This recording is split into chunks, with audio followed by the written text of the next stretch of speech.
Oke, selamat datang di Analisa Gadis Forex. Oke, teman-teman, pagi ini hari Senin 22 Juli dan saya tidak sendiri, ditemani oleh Liz Sandi. Halo. Teman-teman, pagi ini kita mendapatkan news yang luar biasa yang cukup bikin saya surprise ya Bu Sandi ya. Betul. Yaitu adalah seorang Joe Biden mengundurkan diri. Betul. Sebenarnya sudah diprediksi, betul. Sudah saya prediksi dari ketika dia mendapatkan tekanan dari pendukungnya, memang diminta untuk turun ketika debat capres dengan Donald Trump. Anggap itu kan performnya memang tidak bagus, sehingga para pendukungnya kenapa nggak mundur sih seperti itu, dan menurut saya lambat laun pasti dia akan turun, dan betul sekali dia sudah mendeklarasikan dirinya untuk mundur dan digantikan sama Kamala Harris. Nah, terus gimana nih Joe Biden mundur, pasti akan ada efek domino untuk pergerakan market ya, terutama saham, gold, forex gitu. Tapi sebelum kita ke depan, kita mungkin flashback dulu yang hasil analisa minggu lalu. Seperti apa sih? Mulai dari gold dulu ya Pak ya. Kemarin kita prediksi harga gold itu turun sampai di bawah 2.400 ya, dan tepatnya memang hari Jumat kemarin turun sampai 2393. Dan begitu juga dengan euro juga mengalami penurunan setelah kita sampaikan di candle yang sebelumnya itu ada candle kembar ya kan, candle selanjutnya pasti turun. Kembar itu maksudnya hijau dan merah itu ya. Engulfing kalau bilangnya, dan beneran turun ya Pak di Jumat kemarin. Yang memang agak meleset ini di Bitcoin, ternyata Bitcoin tidak kunjung turun dulu, malah naik, iya betul, sampai 68.000. 68.000. Oke. Nah, pagi ini kita review kembali ya Pak. Ya, gold dulu mungkin. Oke, kita masuk ke chart gold XAU USD. Nah, wah menarik. 3 candle bearish ya. Dan ini hari ini menurut saya juga berada di area konsolidasi ya Pak, di area konsolidasi. Kemungkinan kalau masih turun itu dia akan ke R1 2389 ya. 2390-an lagi ya. 90-an. Ya. Cuman memang kalau kita lihat dari ke time frame yang lebih kecil H1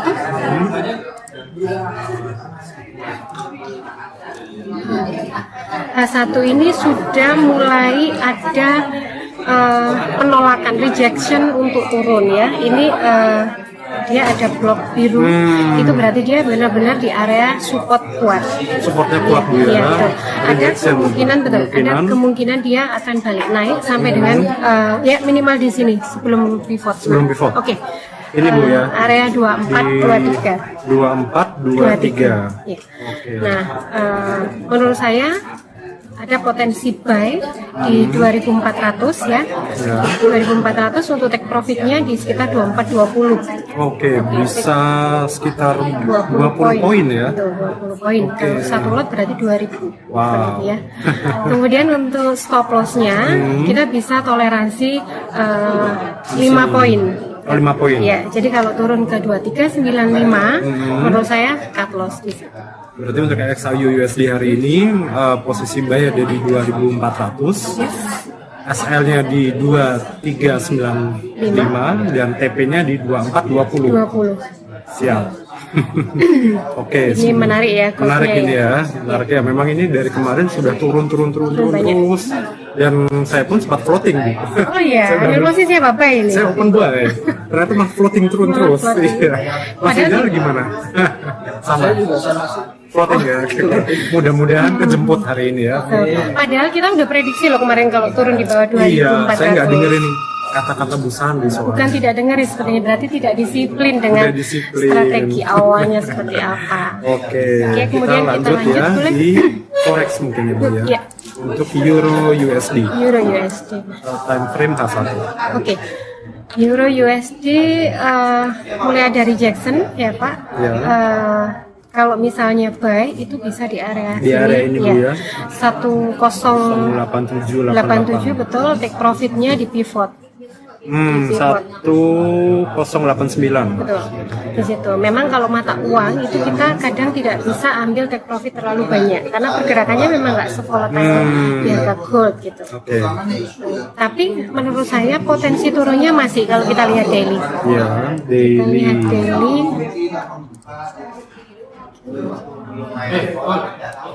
Yes, saya melihatnya masih potensi turun bahkan sampai ke itu R1. R1 ini Bu ya, 1086. Betul, sampai situ. Tapi memang dia mungkin akan koreksi naik dulu sebelum turun. Oke. Kalau euro mungkin cukup ya karena memang pergerakannya juga nggak banyak. Yang menarik pastinya di gold tadi. Gold Terus tadi, ya. kita coba oil Pak. Menarik hari Kamis kemarin kita prediksi oil itu turun dan benar-benar turun. Nah Jadi ini turun. kita lihat kira-kira hari ini ada peluang ambil oilnya di apa nih, di buy atau di sell ya. Kita lihat daily-nya, wah daily-nya langsung ketahan pivot. Ya, kenapa? Betul. Kalau kita turunin dia satu, oke. Dia satu menurut saya masih potensi koreksi dulu sebelum dia akan turun lagi mungkin ya Pak. Tipis sih di itu di Sini. ya, yes. Dia akan 79 poin. koreksi di sini, Yes. baru kemudian turun. Potensinya akan turun lagi. Kalau turun sampai kemana bisa? Kemungkinan ke sini. Potensi ke 77,80-an. 80-an.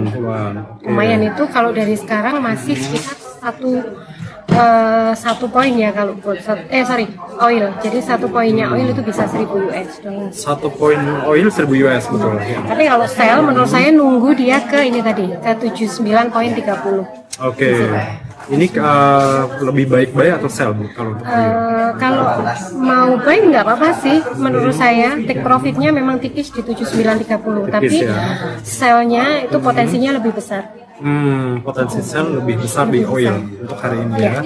Cuman hati-hati, kemarin informasinya ada ketegangan lagi antara Israel ya kan sama Hamas, ya betul. Jadi ada kemungkinan oil memang masih di bawah turun gitu. Jadi kalau posisi buy tetap ada antisipasi stop loss-nya. Siap. Oke. Kita lanjut ke Bitcoin ya. Bitcoin. Oke. Sebelum kita bahas lagi lebih detail, kenapa Joe Biden mundur, kemudian apa impactnya ke dolar dan ke semuanya. Sekarang kita masuk ke chart Bitcoin. Oke, Bitcoin ternyata kemarin nggak kunjung turun ke 60, malah dia naik ke 68 ya. Ya. Ini ada doji Bu ya. Ada doji betul. Kalau nutupnya seperti ini hari ini, tapi kan kita belum tahu. Belum tahu. Ya, betul. Cuman memang dia di area merah ini berarti dia order block untuk sell sebenarnya. Order block untuk sell ini juga resisten kuat sampai area 71. Sampai area 71 Iya. ya.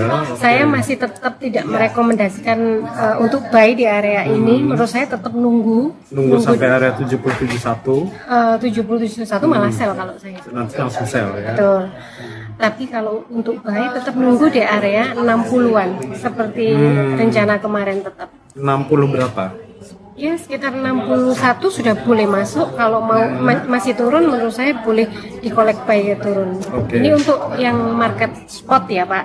Ya. Nah kalau yang future itu boleh ambil buy, boleh ambil sell, tapi tetap ada antisipasi. Karena pergerakan Bitcoin juga lumayan sangat volatile. Oke, tetap pasang TP dan SL ya. Betul. Nah, ini yang menarik tadi soal Joe Biden ini. Joe Biden. Oke, gimana Bu? Joe Biden. Kalau ingat podcast kita yang minggu lalu sama dengan narasumber Gembira dan Pak Wawan ya. Di situ saya sempat menyampaikan bahwa ada tekanan dari pendukungnya Joe Biden. Beliau memang diminta untuk mundur karena dianggap tidak perform ketika mereka debat capres. Betul. Tapi memang kalau kita lihat ya mengatur sebuah negara, beliau usianya juga sudah 80. Ya. Rasanya itu bukan usia yang Masih produktif, masih cekatan, masih bisa mikir multitasking gitu Bu ya. betul, ya kan. Mikir sebuah negara tuh berat. Amerika itu negara besar sekali gitu. Pasti butuh orang yang menurut saya lebih secara stamina ya harus fit ya, seperti itu. Jadi saya memang berpikir atau menganalisa bahwa Joe Biden pasti turun. Dan betul hari ini beliau sudah menyampaikan, mendeklarasikan akan menurunkan ke Kamala Harris. Ya. Nah, perlu kita tahu juga bahwa Kamala Harris ini sebenarnya sosok yang terkenal juga di sana. Cuman kalau menurut saya, kalau lawannya Donald Trump, Gimana tuh? saya rasanya kok telak ya. Telak ya, tetap Iya. ya. Menurut saya menang Donald Trump. Apalagi dengan insiden kemarin ada penembakan dan lain sebagainya. Meskipun yang menembak adalah penggemar dari Donald Trump sendiri, tapi itu di publik jadi simpati. Betul. Jadi simpati. Kita tahu kan manusia itu suka sesuatu yang agak drama gitu. Betul. Itu. Nah, dari Ada momen yang luar biasa yang ketika Donald Trump habis tersungkur jatuh, Yes. dia sempat bangun mengepalkan tangan. yes, ya. Luar biasa loh itu. Saya Nantang, Den. lihatnya aja saya merinding loh, Bu. Iya. Hebat itu Donald Trump itu dia artinya bisa memancing emosional para pendukungnya bahwa dia tetap bangkit. Betul, dan itu memang kelebihannya Donald Trump. Mulai tahun 2019, sebelumnya juga 2014 itu juga dia memang cukup pintar memainkan perannya untuk mengambil simpati publik. Itu kenapa dia di tahun 2014 dia menang. Ya. Oke, sekarang pertanyaannya, Yes. dolar arahnya bagaimana nih? Nah, ini Donald Trump itu concern dengan ekonomi, concern dengan pertumbuhan di Amerika Serikat karena memang dia adalah seorang pengusaha juga. Betul. Gitu. Ketika dia concern dengan ekonomi, rasanya para investor itu akan percaya kepada dolar. Kalau menurut saya, dolar kemungkinan juga akan menguat. Ya. Ini masalah buat Indonesia. Mau berapa ini rupiah? 20.000 kah? Ini sudah 16.000 lah. Nah, seperti itu. Nah, ketika dolar menguat, dampaknya terhadap gold bagaimana, Bu? Nah, ini yang menarik. Menurut saya belum tentu goldnya turun. Belum tentu. Ya. Karena sentimen di gold juga menurut saya cukup bagus juga. Antara gold sama dolar ini adalah sama-sama aset investasi yang mempunyai karakteristik safe haven. Dua-duanya sama. Safe haven, yes. Jadi ada kemungkinan dua-duanya akan naik bersama. Menurut Semoga saya ya. seperti itu. Nah, ini yang bermasalah adalah di saham menurut Saham, saya. ya. Ada kemungkinan orang akan keluar dari saham. Jual sahamnya untuk beli Betul. dolar Masuknya di dolar dan atau gold. gold. Menurut saya seperti itu. Tapi kita lihat ya beberapa bulan ke depan. Nah, mungkin kita bisa lihat secara teknikal dari pergerakan harga dolar di DXY. Oke. Nah, daily. Betul ya, dia mulai ada rejection untuk turun dan kemungkinan dia akan kembali ke 106. Di support 1 ini, Bu ya. Yes. Ini 104, dia potensi akan balik ke 106. Ke sini 106. Iya. Oke. Ini jangka panjang ya Pak, maksudnya nggak besok. Kemungkinan sampai dengan pemilu Amerika, kemungkinan dolar bisa sampai ke 106. Menurut saya sentimennya kuat kalau Donald Trump ini menang, justru memang itu juga bagus buat dolar. Karena sekarang pun Donald Trump itu didukung oleh pengusaha-pengusaha besar seperti yang punya Tesla. Siapa itu? Yang punya Tesla? Elon Musk, betul. Dan kita tahu Elon Musk itu sosok figur yang menurut saya sangat sentral dan sangat kuat. Gitu. Ya, kalau dia mengendorse juga dolar, ya banyak orang yang akan follow ke sana. Menurut saya seperti itu. Menurut saya itu Oke, cukup. Terima kasih. review dari saya Pak. Mungkin ada tambahan dari Pak Ando, sudut pandangnya seperti apa? Saya wait and see aja. Wait and see, oke. Oke, baik. Sahabat Gadis Forex, terima kasih untuk hari ini ya. Semoga bisa menjadi acuan buat teman-teman dalam menganalisa dan open posisi di market dulu ya. Yes. Oke, sampai jumpa besok. Ya. Oke. Bye-bye. Bye-bye.